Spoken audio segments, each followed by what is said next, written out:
Olá, tudo bem? Meu nome é a professora Carmen Lúcia de Souza Pinto. Nós iremos trabalhar mais um vídeo com o tema sobre a educação infantil, os aspectos, os fundamentos históricos, políticos, pedagógicos da educação infantil. O objetivo é que você estude e conheça mais sobre esse tema. Por isso eu peço para você se inscrever no meu canal, clique abaixo, inscreva-se e também clique acima no sininho para que você receba sempre as atualizações dos vídeos sobre vários temas da educação. Tá? Se inscreva lá no meu canal. Se inscreva no meu canal para que eu possa sempre estar desenvolvendo vídeos com temas da educação, certo? Vamos para a nossa próxima aula. A infância nos dias de hoje. A maneira como a infância é vista atualmente é mostrado no Referencial Curricular Nacional para a Educação Infantil, Brasília 1998, que vem afirmar que as crianças possuem uma natureza singular que as caracterizam como seres que sentem e pensam o mundo de um jeito muito próprio. Para nós trabalharmos com educação infantil, nós temos que ter o conceito de infância. O que é infância? Entender essa fase que a criança passa. Então, esse documento ele vai nos direcionar que a criança possui uma natureza singular. O que é singular? Própria dela. É uma fase que ela vivencia, própria da infância. Então, nós temos que conhecer e respeitar essa fase que ela passa. E também as caracteriza como seres que sentem e pensam o mundo de um jeito muito próprio.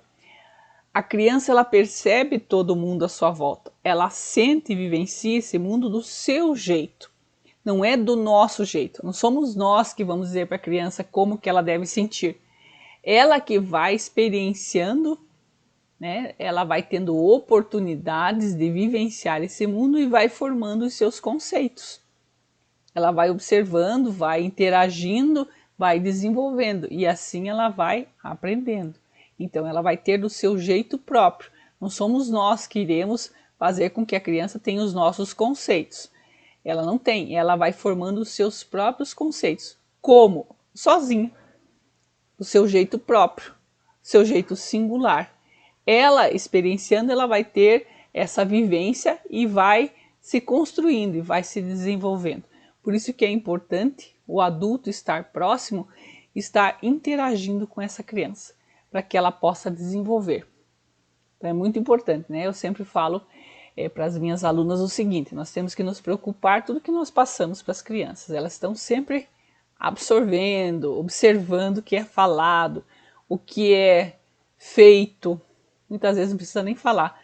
A tua própria ação, a tua linguagem corporal vai demonstrar a ela ações que ela vai percebendo. Parece que ela não está percebendo, mas ela percebe tudo, todos esses aspectos. E ela vai formando a sua personalidade de acordo com o que ela vai vivenciando. Claro que ela tem uma personalidade própria, do seu jeito, mas ela vai experienciando tudo que está à sua volta e vai observando e vai aprendendo. Sendo assim, durante o processo de construção do conhecimento, as crianças se utilizam das mais diferentes linguagens e exercem a capacidade que possuem de ter ideias e hipóteses originais sobre aquilo que procura desvendar. Como eu falei, ela vai verificando, vendo o mundo e vai formando as suas próprias concepções, os seus próprios conceitos, a partir dessa experiência com o mundo, de diferentes linguagens, de diferentes expressões.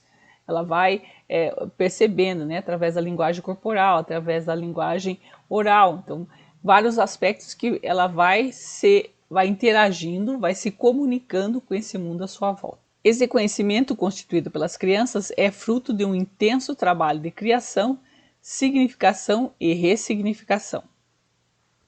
Arroio diz o seguinte: hoje, a compreensão que se tem de criança é a de um ser histórico e culturalmente contextualizado, cujas diversidades, seja biológica, cultural, cognitiva, precisa ser considerada e respeitada. Um sujeito com identidade própria em processo de desenvolvimento em todas as dimensões humanas, afetiva, social, cognitiva, psicológica, motora, lúdica ou expressiva. Ou seja, a compreensão de que cada idade tem a sua identidade. Cada idade tem em si mesma a identidade própria que exige uma educação própria, uma realização própria enquanto idade, não enquanto preparo para outra idade. Então a infância, aquele momento da infância é próprio da criança. Ela tem que ser criança. É isso que nós temos que ter em mente, né? É isso que a Arroio vem nos alertar sobre esses aspectos. Né? Vou fazer uma reflexão na nossa sociedade. O que nós observamos? Muitas vezes pais que pegam seus filhos e não deixam eles serem crianças. Não deixam eles brincarem, por exemplo. Ou quando arrumam para alguma coisa, algum evento, os tratam como adultos. Os vestem como adultos e não como crianças. E eles precisam vivenciar essa fase. Essa fase da infância é muito importante na nossa vida. Então nós precisamos passar por essa fase como deve ser essa fase. Com a infância, né, para crianças. Eu devo ser criança. Eu não posso ser adulto. Eu não posso ser adolescente. Eu tenho que ser criança. Então, para eu ser criança, eu tenho que experienciar as coisas de criança. E muitas vezes não acontece isso. Então, né, essa é realmente uma reflexão para verificar que conceitos que nós temos das nossas crianças. O que nós estamos fazendo com que como que elas estão se desenvolvendo? Estão sendo crianças? Estão brincando? Estão se vestindo como crianças?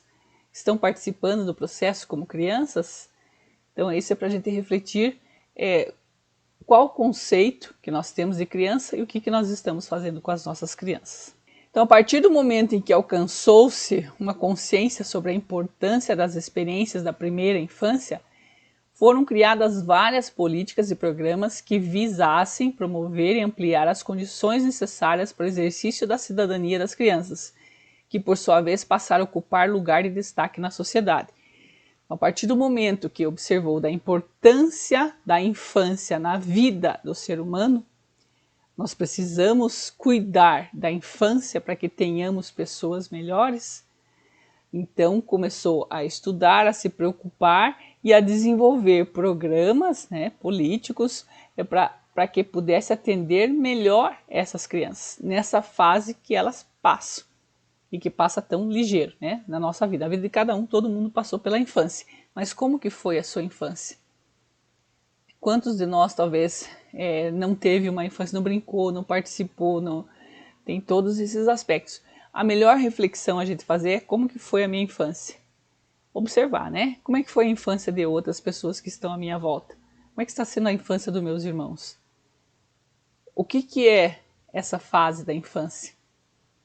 E como que eu tenho que fazer para que ele vivencie da melhor maneira possível essa fase? A LDB, né, essa lei de diretrizes e bases 9394, ela ressaltou a importância da educação infantil, tornando a primeira etapa da educação básica. Então aqui vai nos remeter à educação infantil. Então a LDB que veio nos dizer que a educação infantil é a primeira etapa da educação básica. Se ela é uma etapa da educação básica, nós temos que, como ela é educação, direcionar as nossas ações, as nossas práticas pedagógicas como educação, como desenvolvimento, se preocupando com o desenvolvimento dessa criança. Mas sem deixar de pensar que é uma fase que ela está passando, é uma fase da infância. Então, o que é a LDB? Essa lei 9394, a Lei de Diretrizes e Bases, no seu título 2 do artigo 2º, nos diz, né? Diz o seguinte: a educação, dever da família e do Estado, inspirada nos princípios de liberdade e nos ideais de solidariedade humana, tem por finalidade o pleno desenvolvimento do educando, seu preparo para o exercício da cidadania e sua qualificação para o trabalho. Que a educação é dever da família e do Estado. Então, nós temos que educar essas crianças para o seu pleno desenvolvimento. O que é seu pleno desenvolvimento? Antes da educação infantil, nós só direcionamos para o cuidar. A partir do momento que a lei, né, veio nos trazer dessa educação infantil, ela é a primeira etapa da educação básica, também teve que mudar o olhar. Nós temos que cuidar dessa criança na educação infantil no seu pleno desenvolvimento. O que é pleno desenvolvimento? Eu não vou só alimentar, eu não vou só cuidar dos aspectos de higiene.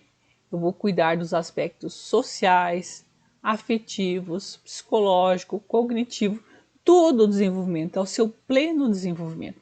Então, para que a pessoa desenvolva sobre vários aspectos, não é só eu dar de comer, alimentar e limpar. Eu tenho que cuidar também de outros aspectos. E se eu tenho que cuidar de outros aspectos para o seu pleno desenvolvimento, eu tenho que ter outras ações. Então é isso que a lei vem nos trazer. Também houve, em 1990, a criação do Conselho da Criança e do Adolescente. Craig diz o seguinte: explicitou melhor cada um dos direitos da criança e do adolescente, né? Esse Conselho da Criança e do Adolescente, bem como os princípios que devem nortear as políticas de atendimento. Determinou ainda a criação dos Conselhos da Criança e do Adolescente e dos Conselhos Tutelares. Os primeiros, que é o Conselho da Criança e do Adolescente, devem tratar as diretrizes políticas, e os segundos, que são os Conselhos Tutelares, devem zelar pelo respeito aos direitos das crianças e do adolescente, das quais o direito à educação, que para as crianças pequenas incluirá o direito à creche e pré-escola. Então vem fazer essa reflexão. Quando a lei, né, houve o Estatuto da Criança e do Adolescente, depois foram criados os Conselhos Nacionais da Criança e do Adolescente e depois os Conselhos Tutelares. O Conselho Nacional ou Municipal Estadual da Criança e do Adolescente, ele vem direcionar as políticas públicas de atendimento. Então, como que nós iremos atender melhor essas crianças? Priorizando os seus direitos, porque ela é um sujeito de direitos. Então, quando tem essa visão, né, esse órgão, o conselho, ele é formado por pessoas que vão discutir esse atendimento à criança. Está atendendo, está desenvolvendo, o que precisa mais nessas crianças da nossa sociedade, o que nós precisamos atender. E os conselhos tutelares vão verificar se realmente estão sendo respeitados os direitos da criança e do adolescente. Então esses dois segmentos, esses dois órgãos vão auxiliar nos aspectos de regularizar o atendimento à criança e adolescente. De uma forma de observar, né? O Conselho Municipal, Estadual e nacional, ele vai cuidar das políticas públicas de atendimento. Está atendendo, o que precisa fazer mais, que projetos que precisa fazer mais para atender as crianças. E o Conselho Tutelar vai fiscalizar os aspectos dos direitos que estão sendo respeitados. Na visão de muitos autores, a criação do Conselho da Criança e do Adolescente é vista como um marco no que diz respeito ao reconhecimento e à valorização da infância por parte das políticas públicas.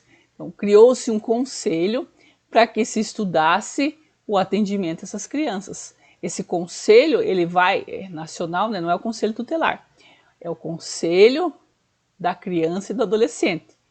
Tá? Ele pode ser nacional, municipal ou estadual. Ele vai verificar as políticas que são feitas para atendimento da criança e do adolescente, junto com o conselho tutelar que vai fiscalizar. Tá? Eu quero que você saiba essa diferença. Então, muitos autores valorizam a criação desse conselho porque observam da importância desse órgão para que as políticas de atendimento realmente fossem direcionadas à criança e adolescente. Uma concepção de infância que reconheça as diferenças e desigualdades nas formas de vivê-las requer uma proposta pedagógica que considere o desenvolvimento da criança nos aspectos físico, emocional, social e cognitivo.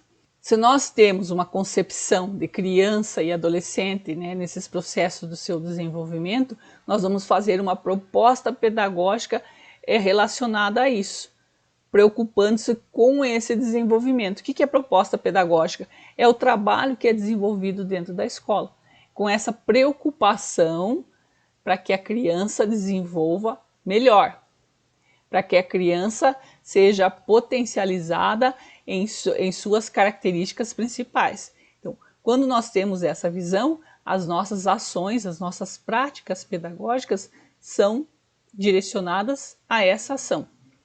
Porque nós acreditamos na criança, nós sabemos que nós trabalhando com ela vai desenvolver, certo? Então é por isso que nós falamos a importância de você ter uma concepção do que é infância, do que é criança, porque de acordo com essa concepção vai ser a sua prática pedagógica. O que é a sua prática pedagógica? O seu trabalho como professor. Então essa concepção, ela tem que reconhecer essas diferenças e desigualdades, requerendo uma proposta pedagógica que considere o desenvolvimento físico, emocional, social e cognitivo, né? o seu pleno desenvolvimento da criança e do adolescente. Aqui nós terminamos mais um vídeo falando sobre infância. Então o objetivo é esse, o objetivo é estudar sobre esses conceitos do que é infância nos aspectos históricos, políticos e pedagógicos, certo? Agradeço você por estar até agora ouvindo, né, esse vídeo e convido para o próximo vídeo. E não esqueça de se inscrever no meu canal no YouTube, clicar lá no sininho para que sempre receba os vídeos atualizados com o tema na área da educação, certo?